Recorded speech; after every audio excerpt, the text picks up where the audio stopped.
Thank you, God. You know, we're excited today because we're starting this new series, Making Change. And today we're tackling this idea that less is more. Have you heard of this phrase, less is more, right? You've heard that phrase? Okay, everybody sit down for just a moment because, Corey, here's the thing. I don't feel like we should ask anyone out here to do what we're not willing to do ourselves. Right. And I just feel like there's a lot of us on the stage. I think if less is more is an actual principle that we're going to follow, we just have too many. We have too many. Too many what? Too many people. There are too many people. I hate to do this to you, but we're going to have to get rid of some people, and you're just going to have to decide who it is. Oh, great. Really? Yeah, less is more. So you're going to have to get rid of some people. On the stage? Yeah.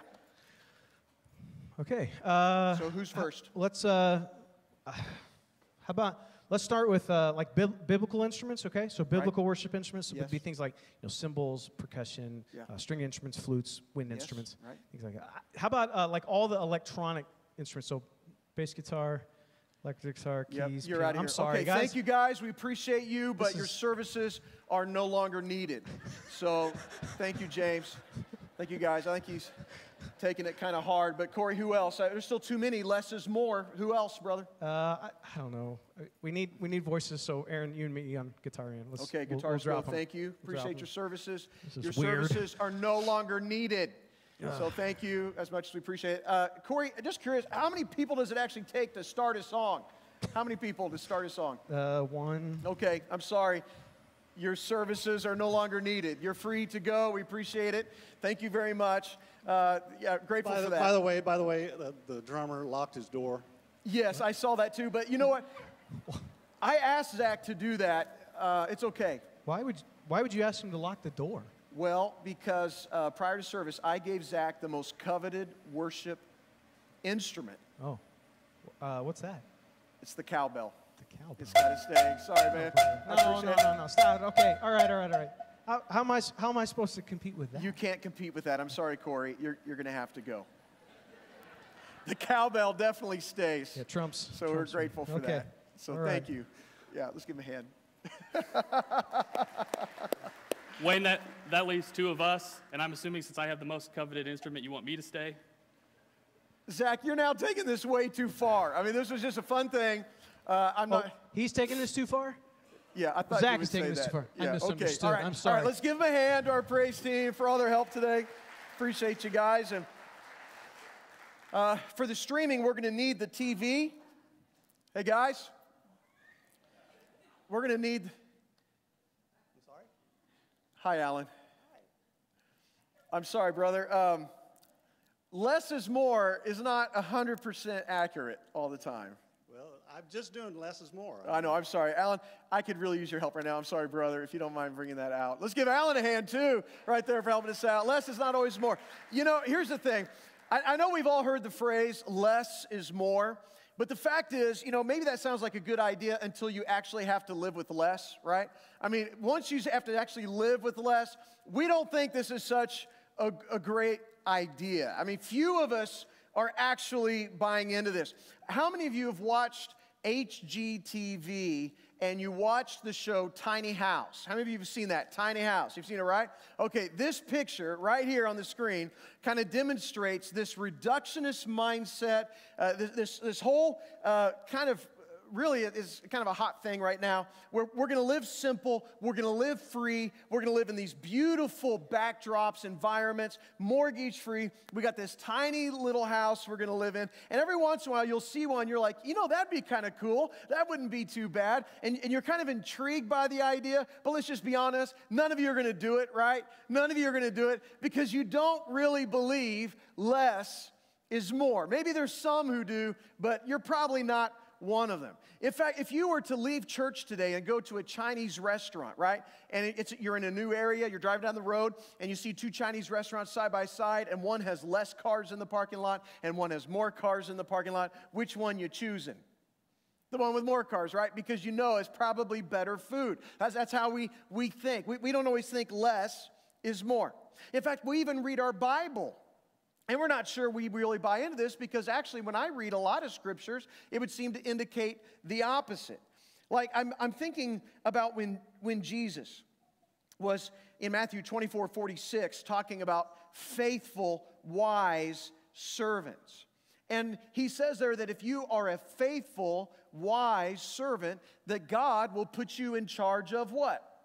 More. You're going to get more. Or think of the parable of the talents. You know, a guy with 5 talents, he gains 5 more, and he's a faithful servant. A guy with 2 gains 2 more, he's a faithful servant. The one with 1, he didn't gain any more. He just left it to itself. He was not being a good steward, and God throws him out. He's a worthless servant because he didn't get more. And then Jesus even went on to say this in Matthew 25:29, for everyone who has will be given, go ahead and say it, more, and he will have an abundance. And whoever does not have, even what he has will be taken from him. I mean, there seems to be this principle in the Bible that when you're faithful to God, he gives you more resources, more responsibility. He might give you more oversight. So even biblically, it would seem that less is more doesn't always work. And then there's this fact that we've all been programmed to think differently. I mean, the fact is, we actually believe that more is better. Because if I tell you, hey, $1 is good, probably everybody in the room is going to think, yeah, but $2 is better. You know, 1 car is good. But you know what's better than 1 car? Having 2 cars. 2 cars is better. Therefore, a 2-car garage is good. But you know what's better than a 2-car garage? A 3-car garage. I mean, go on with this. You know, 1 wife is good, but... Oh, wait, so see, even that breaks down. So what do we do with this? More is not a healthy way to live. Less is more has its limitations, even though it's something we hear a lot about right now. Well, here's what I want to do. Less is more is not 100% accurate 100% of the time, but in the context of what we're talking about today, less is more is a great step. It is a right step towards you being a good steward of everything God's entrusted to you and having the right attitude towards those resources that He's put into your hands. We're beginning today a new series. It's called Making Change. And we're going to begin to evaluate and look at all of these areas of our life that we are called on by God to be good stewards of those things. And I want to begin with this principle. Because while God does give us more responsibility and more resources and more oversight to those who are faithful to Him, those are some biblical principles. God also provides a very clear warning against those of us who pursue more, chase after more, accumulate more, hoard more, gather more, fill our lives with more. And here's why. Because those who actually believe more is more, they tend to seek God less and less. To those who believe more is more, they tend to see God less and less. I'm going to give you an example of this in a moment. But we all struggle with this disease called affluenza, called materialism, where we fill our lives with poor substitutes for what God really wants to do in our lives. And what happens is our stuff takes up mental, emotional, psychological, spiritual, physical real estate in our lives that can hinder us from experiencing the blessing of God. In fact, Solomon, who's the wisest man who ever lived, and talk about a guy who had a lot of stuff. Here's one of the things that Solomon had to say in Ecclesiastes chapter 4, verse 6. He says, better is 1 handful with tranquility, with rest, peace. Better 1 handful with peace than 2 handfuls with toil, grief, chasing after the wind. Better 1 with peace than 2 with a constant chasing for more. Better less with peace than more with grief and a constant chasing after more. Better is 1 handful with peace than 2 handfuls with conflict. Better is 1 handful with contentment than 2 handfuls with a lust for more. Better is 1 handful with rest than 2 handfuls with stress. And so Solomon, the wisest man who ever lived, would say, you know, there are times when less is more. And what I want to do today is I want to give you 3 reasons today why living with less could be life-changing for you. 3 reasons why living with less could be life-changing for you, why this principle could carry out in a big way in your life. And here's the first one, it's this. Living with less can remind us where true peace is found. Living with less can remind us where true peace is found. Jesus once approached a man who had no peace in his life. He was not at peace with God. He was not at peace with the world, and he was not at peace with his family. Specifically, he was not at peace with a brother. And this guy comes to Jesus, and here's what he tells Jesus. He doesn't even ask him. Luke chapter 12:13, someone in the crowd said to him, Jesus, "Teacher, tell my brother to divide the inheritance with me." And Jesus replied, "Man, who appointed me a judge or an arbitrator between you?" Then he said to them, "Watch out. Be on your guard against all kinds of greed. Life does not consist in the abundance of possessions." Watch out. Be careful of greed. Life does not consist in the abundance of our possessions. You see, Jesus knew exactly what this man's problem was. His problem and what his statement to Jesus was not coming from need, it was coming from greed. The brother was wanting more. And he was even likely trying to swindle what was not his, because he could have gone through a court of law to get what he wanted, but instead he's going to Jesus, hey, tell him to do this. Put a little pressure on him, because it was based on greed. And so what this man needed was a basic understanding of how possessions relate to the purpose of life.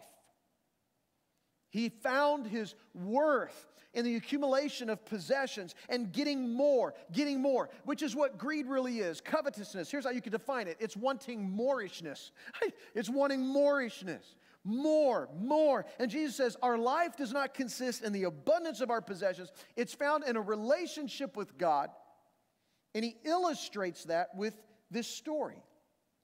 And so Jesus tells him a parable. Luke 12:16, he told him this parable. The ground of a certain rich man yielded an abundant harvest.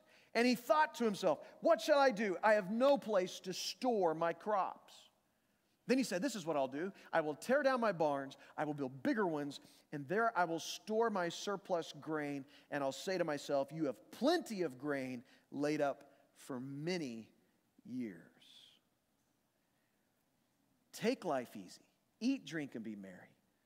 But God said to him, you fool, this very night your life will be demanded from you. Then who will get what you have prepared for yourself? This is how it will be with whoever stores up things for themselves but is not rich toward God. There was nothing wrong with this farmer owning possessions. There was nothing wrong with him making lots of money. Nothing wrong with that. There was nothing wrong with him accumulating these things or saving these things. Money is not wrong. It's amoral. It's neutral. It's not bad. It's not good. There's nothing wrong specifically with even building a bigger barn. But it is wrong to disregard God in your finances. And it is wrong to live a self-absorbed life. And it is wrong to put all of your trust in the accumulation of what you have, of your possession. And it is wrong to use all of your wealth in this life for the here and now without any regard for the next.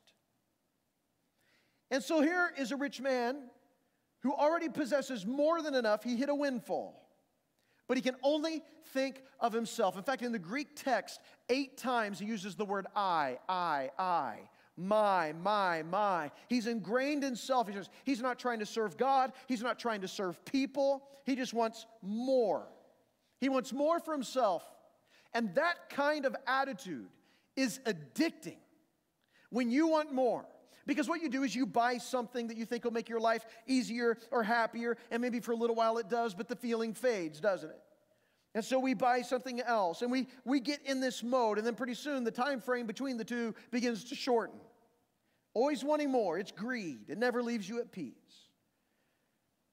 But when you have this mindset that says, I can live with less, I don't have to have more, then all of a sudden, you can begin to create margin in your life to experience the peace that God wants to give. Peace is found in a person. Peace is not found in circumstances. Peace is not found in having everything we want.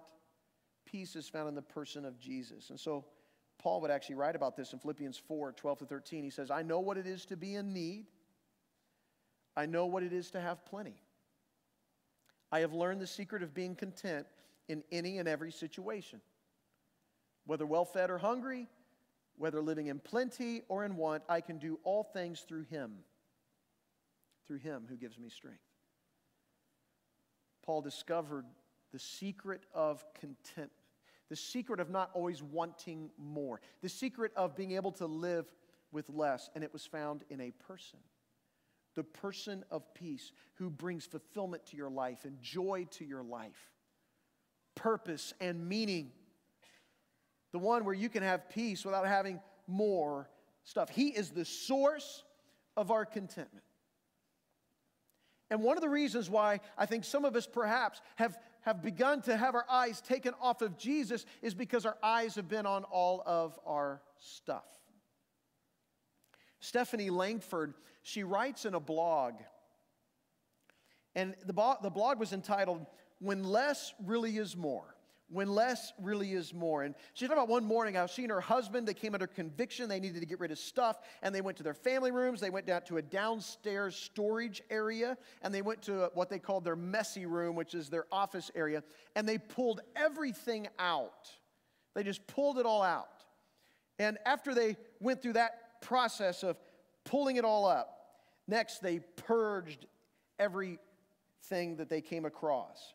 She says, what we did is we began to say, if we didn't love it, it was gone. If we couldn't remember the last time we used it, it was gone. If it was somewhat broken, it was gone. If it wasn't particularly important, gone. If the children weren't especially using it, gone. She goes, I felt like we got rid of over half of what we owned. And she goes, it probably wasn't even close, but it felt like it. Minivan loads of stuff went out to the thrift store and to the dump and giving things away. And she goes, I still don't think we're done. But here's what she said. She said, since everything vacated our premises 48 hours ago, we can't stop commenting how peaceful the house feels.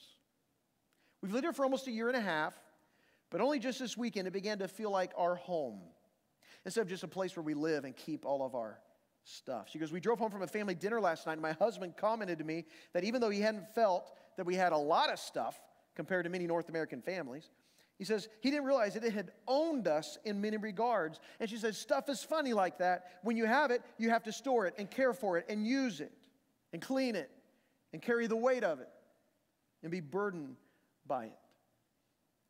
You know, this isn't in your notes, but I think maybe it'd be important to write down that there is a mental and physical and emotional and psychological and spiritual price to the things that we own. When we have stuff in our lives, it takes up margin in our lives. I thought it was interesting. Our youth minister, Kevin Punch, told me that his wife had a little technique that they used at their house where in their closet, they turned all of their clothes around backwards on the hangers. I mean, they just took the hangers and put it in backwards in the closet. And then whenever they wore something and it came out, when they were putting it back in, then it went facing forward into the closet. And at the end of their period of time, I think it was like a year or something like that, then every hanger that was facing this direction meant it hadn't been worn in a year. It's out of here. It's gone. It was a way to purge. It was a way to clean out. We can live with less. Less creates emotional and spiritual margin. That we don't have to be burdened about these things that drag on our heart and our emotions. And the goal is not scarcity. That's not the goal. Just because you have less doesn't mean you're going to be content. The minimalist attitude and the scarcity mindset can go to an extreme. Like anorexia, deep scarcity conviction cannot be satisfied. So the goal isn't just to be completely scarce of everything. The goal is to glorify God with our lives and and as good stewards, that we would have an attitude of contentment, an attitude of generosity, an attitude of postponed gratification, an attitude that finds our peace and fulfillment in Jesus and not in our stuff, that there is less is more approach that is helpful for us to be able to create the margin to experience the peace of Jesus in our lives. So I think that's the first reason why less is more could be really good for you. Here's a second reason why living with less can be good. Because it can create margin we need to be generous. It can create the margin we need to be generous. If we come back to this story that Jesus told in Luke chapter 12, he's talking about a rich man and his barns, and he had no intentions to be open-handed with others. No intention to be generous, no intention to share. All the wealth was for him to accumulate and to make his life comfortable and easy. He had no intention to share with anybody else. So I want you to know there's nothing wrong with saving money. In fact, the Bible talks about that we should plan for the future and that we should save. Nothing wrong with investing. The problem is when we begin to hoard for our comfort and our pleasure without the purposes of God in mind. And when we have I need more mindset, we don't have any margin to be generous. Because living with less creates the mental, psychological, emotional, spiritual margin to be generous. Maybe remember Solomon that we read earlier in Ecclesiastes when he said, better is one handful with peace, rest, than two handfuls with toil and grief and chasing after more. Now, why would he say that? Why 1 versus 2? Because I think when you only have one handful, then that means you've got another hand to help people up. You got another hand to help people out. You got another hand that can contribute and give to others. That's open hand. When you're tight-fisted and you're holding on to everything that you have, it's impossible to have the heart of God and to be generous and to be open-handed. And I would also say this. When you evaluate your life and you feel like you've got too close fish, you're holding on to so much, you have no margin in your life, here's what I found. Oftentimes people do not approach that with wisdom and are not proactive in saying, what can we let go of? So then what happens is you just get to this point when you have no margin in your life and you have so much stress in your life, you reach a breaking point when you just have to throw something out of the hand, and there's not a lot of good discernment about what's going to be thrown out. It's whatever you feel at the time, whatever the pressure is at the time. So sometimes you're letting go of stuff you shouldn't let go of. So what I've seen even sometimes in the church is people who have two handfuls and there's so much going on in their life and so much stress and so much toil and everything else is going on that finally they're just like, we can't do this every week. Church cannot be a priority for us and do these things. And a lot of times one of the first things to go is just the ministries. We don't have the margin to do ministry. And so now we're no longer contributing and we're no longer serving God's bride, the church, the hope of the world, and living for any eternal purposes. We just let some things go because we just have to. We got no margin. And we're not very discriminating about what we're letting go of. And all of a sudden we're letting go of the very things that would make us rich toward God. The very things that would allow us to invest in eternity. The very things that Jesus, his whole point here is that we'd be rich towards him. And we wouldn't just accumulate more for the here and now. Which leads me to the third point, that living with less can allow us to focus on what matters most. Focus on what matters most. We reap what we sow.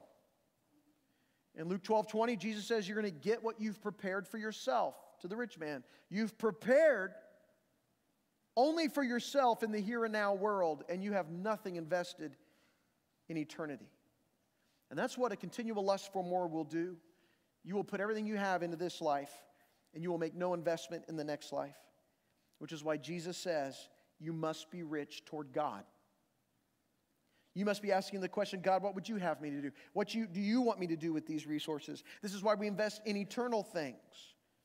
Money has a way of luring us away when we pursue it. It has a way of luring us away from treasuring God to where we treasure other things.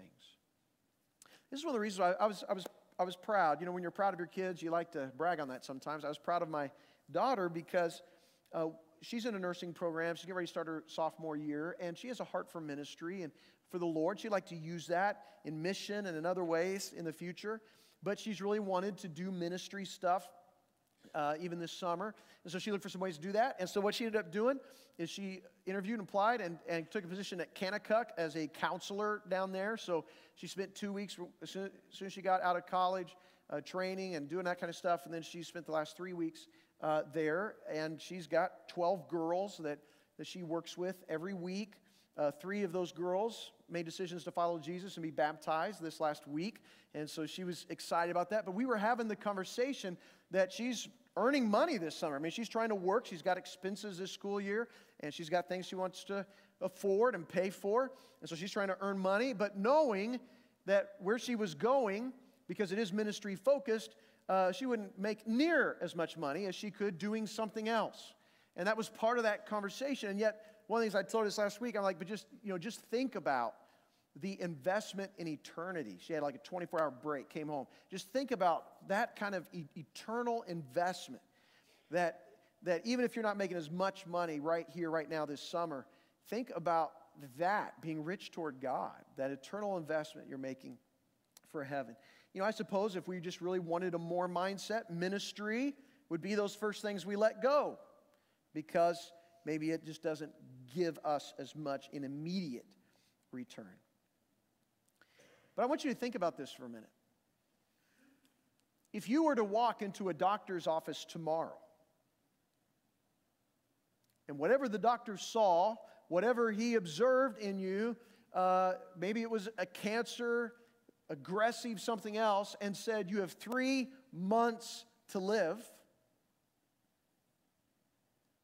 what would be most important to you? What would matter to you? What would you do with your time over that 3-month period? Craig Rochelle, pastor of Life Church, put that question out on social media to thousands of people to get responses of, if you only had 3 months to live, what would be most important to you? And when you look through those responses, what you see is people talked about family. They talked about spouses, time with them. They talked about their relationship with God. They talked about their marriage, their friendships. These were the things that they talked about would be most important. There was nothing, notice this, there was nothing in their responses that had anything to do with money, how much money they had in the bank. Nobody talked about their new shoes that they got the week before. Nobody talked about that new leather sofa. Nobody talked about that new car that they finally got. Nobody talked about that hoverboard they've been wanting forever and ever. Nobody talked about how many followers they had now had on Instagram. Didn't even come up. None of these things came up. And yet those are the things that so much of the time we spend our lives, our focus, pouring into those things. We spend our efforts and our energy on things that don't even make the list of what matters and what's most important, which is a good time to step back and say, if less really is more, if less really is more, if it helps me experience the peace of Jesus and be more generous and focus on the eternal, if I can do that, then maybe there's some practical steps I need to do this week. Like maybe number one, maybe you need to cut back this week. You need to cut some stuff out because maybe you need less stuff and more friends, maybe less stuff and more family, maybe less stuff and more experiences, maybe less consumption and less accumulation. And maybe you need better relationships. So maybe you need to cut back on some things. And number two, maybe you need to clear out. Maybe you need to clear out some things that hinder, things that get away, things that just don't make you effective or fruitful. In fact, I did that here just a couple weeks ago where I don't really use Facebook a lot as far as, posting stuff and pictures, and I rarely ever do it.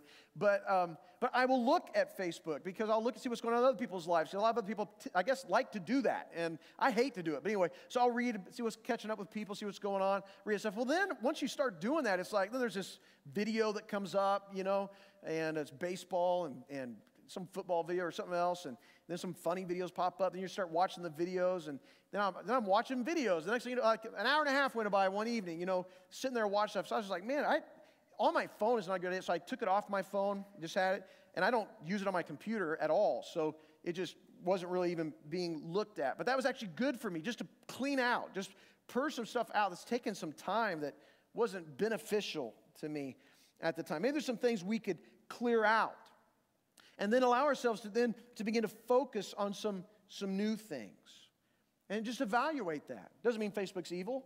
In fact, yesterday, or a couple days ago, we were looking at something and we couldn't access. I didn't have my phone, could access. Actually, load it back on so I could respond to whatever it was, instant messenger or something. So there's times we have to use stuff like that. But there's some things we can clear out. We can clear it out again and make room, create margin. One of the things I would encourage you to do that I think would help you even in this thinking process as we begin this series, Making Change. Dave Ramsey, on YouVersion Bible plans, he has a little devotional with scriptures for every day. It's very brief, very simple. Add this to something you're doing devotional-wise. I'm not saying this should replace every devotional you're doing because it's very short, but would allow you to meditate every day on some of these principles we're talking about. And so on the, if you have the Bible app, YouVersion app on your phone, just go to the plans and search for, it's called Dave Ramsey Wisdom from Proverbs. It's financial wisdom from Proverbs. And so you'll read a proverb every day and a devotional thought. That could be a way that you begin to kind of fix your mind on some healthy thinking. Or thinking like this from 1 Timothy chapter 6. We read, but godliness with contentment is great gain. For we brought nothing into the world, and we can take nothing out of it. For the love of money is a root of all kinds of evil. The love of money. Some people eager for money have wandered from the faith and pierced themselves with many griefs. The result of pursuing the more is more mindset is you will wander from the faith. Jesus will become less and less of a priority, and you'll just fill your life with grief. And so less is more. Don't make your love for money greater than your love for God. Jesus said life does not consist in the abundance of our possessions. And God not only just says it, He demonstrates it. Jesus came, and for your sakes, He was poor. And He gave His life to you on the cross. He was raised from the dead, ascended to heaven, not so that He could give you more money, not so He could give you more cars, not so He could give you more stuff. It was so He could give you life, eternal life. He came to give you life, to give you abundant life. And it's not found in the accumulation of more. It's found in a relationship with Him, the person of peace, the one who paid the price for our sins, the one who overcame Satan and death, the one who set the example. So I want us to fix our eyes and our thoughts on Him. That's what this is really about. It's about Jesus and His purposes. So I just want to invite you to stand right now. If you stand to your feet, if our communion service will go ahead and be dismissed for our time of communion, we're going to sing. And this is going to be a declaration that we need Him. We need Jesus. We need more of Him, not less of Him. We need more of Him. Let this be a moment just to let your heart become right with the Lord, to refocus. Trays are going to come down the row in a few minutes with bread and juice representing the body and the blood of Jesus. Every follower is invited to partake. And if you're here today and you're not yet a follower of Jesus, it is okay to let these trays pass. No one will think less of you for it. We respect your journey. You don't need to feel obligated to do that. But we will participate as followers of Jesus to remember the one who gave us His life and sacrificed all. Let's sing together.